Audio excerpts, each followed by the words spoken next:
representing your country at anything, at any level, it's a major thing. You know, when you first wanted to play football, it wasn't about money, and it wasn't about fame, and it wasn't about all that nonsense.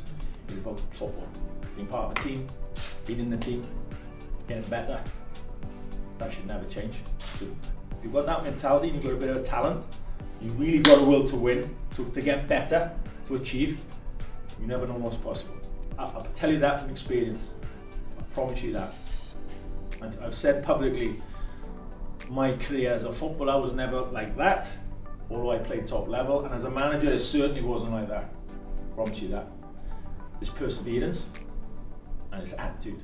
A bit of talent, attitude and perseverance. You never know where you could fall, where you can end up, if you really want to. But enjoy the day. I hope you enjoyed the experience playing for Wales. I promise you, my feeling is exactly the same as the feeling you had when you stand in there singing the national anthem. No difference, exactly the same. So I hope you enjoy it. Hope you go on and do good things. Enjoy football. Keep working hard. And just remember, have your parents in the back of your thoughts and your mind, because they've invested in you a lot of time and effort, and obviously a lot of money. I know that. So thank you, mums and dads. Thanks for coming, and well done to you boys. And I hope you go on to achieve good things and enjoy football, first and foremost. Okay, thank you.